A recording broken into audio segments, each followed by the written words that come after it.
Movie Den. Brian's Movie Den. Movie Den. Brian. At the end of my last session with the Foundation, I had just completed the first of 4 rituals to repair the obelisk called the Nail in the Central Crossroads area. Having gotten back into the swing of things a bit, I moved a little quicker this time, and completed 2 more rituals over the next few hours. I started off heading back to the crossroads and found Emily Pope and some other Bureau researchers had arrived and set up camp to study what was going on. She set me up with a little bit of a side mission to collect ID cards left behind by the previous expedition. I'd found a number of these during my first session and didn't know what they were for. I'm still at least 1 short, so I'll have to keep my eyes open. I set out on the only other clear path from the crossroads that I had access to by traversing another sequence of outcroppings along the wall of the cavern, and found my way to the collapsed department. This area felt more like being back in the Bureau again, which made sense, since the whole area seemed to have literally been part of the Bureau above and had sunk or fallen down to these caverns. This first room was really striking, with all the offices stacked tightly together, reflections from their windows playing with your perspective during an intense firefight. There were also a few puzzles that were pretty quick to move through, and some narrative to pick up about the Bureau employees that had found themselves stuck down here after the collapse. Before long, I came to a familiar firewall gap with a number of doors to traverse and reached the various areas of the department. Among them was a special door with a couple of cat figures hanging around it.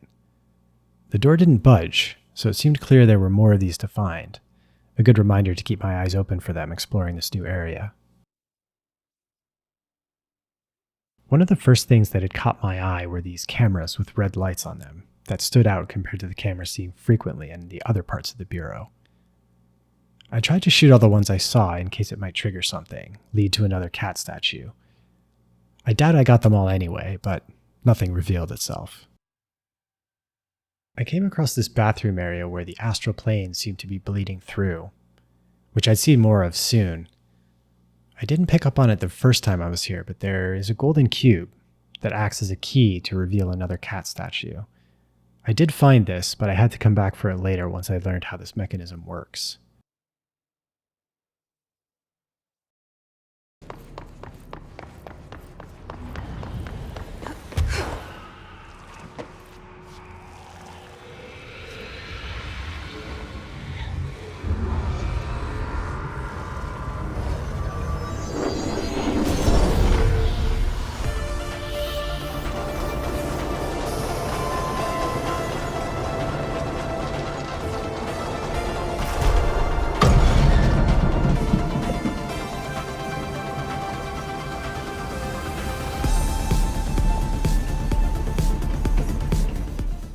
It wasn't too eventful to complete the ritual in the collapsed apartment. Once I'd done this, I backtracked to an undiscovered area I'd passed up earlier. This led me to the movie camera altered item, and a pretty cool and unique sequence. I ended up having to try this sequence a few times because the boss was another obnoxious hiss elevated. These things are pretty annoying, with their evasion of bullets and launched objects alike. Nothing in the sequence is very hard, so having to repeat 5+ minutes of stuff to get back to the boss was a little frustrating. Ultimately, play it cool. As long as you don't completely deplete your bullets or energy, you should always be able to interrupt the boss when it goes to dive bomb you or throw stuff, and you can gradually wear it down.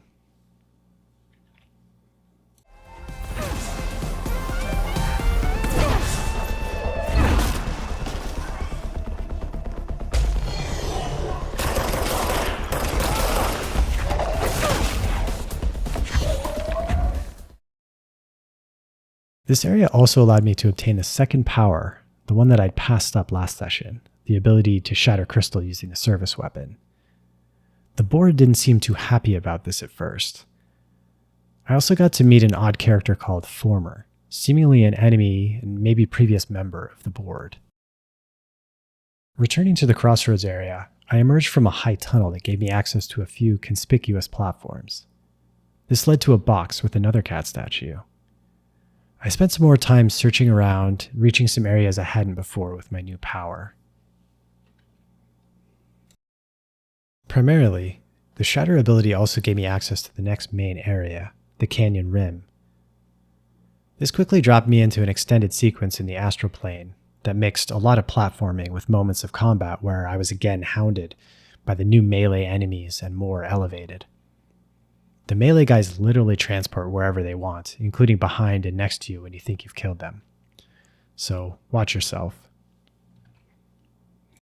After climbing the spires on both sides of the central pathway, there was another big fight before I could activate the ritual. It's definitely to your advantage to lure enemies onto the environmental traps and use your powers to do big damage where possible. Of course, this doesn't help a ton with the elevated flying around you.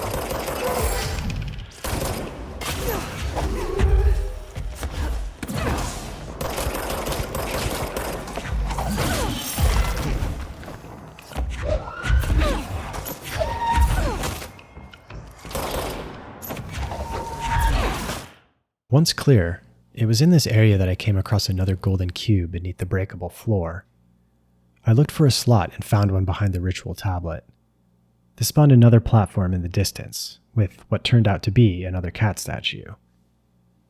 I'm not sure how many statues there are in total yet, but that's 3 more this session, and 4 total.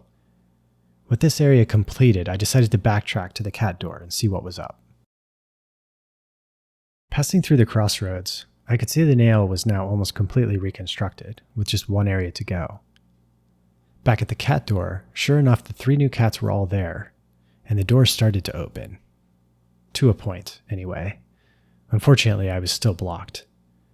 I think finding these cats and seeing what's behind this door has become my central endeavor in the Foundation. Considering I only found 1 cat in the whole first area, I think I've likely missed some. Maybe the positioning of the cats I have found around the door will indicate which part of the area I've missed things. On the other hand, maybe not, since you can traverse the areas in different orders. With 1 area to go, I'm hopeful with the next session I'll be able to wrap this adventure up. As always, thanks so much for tuning in and spending your time here on the channel. I hope you'll stop by again, so until next time, take care.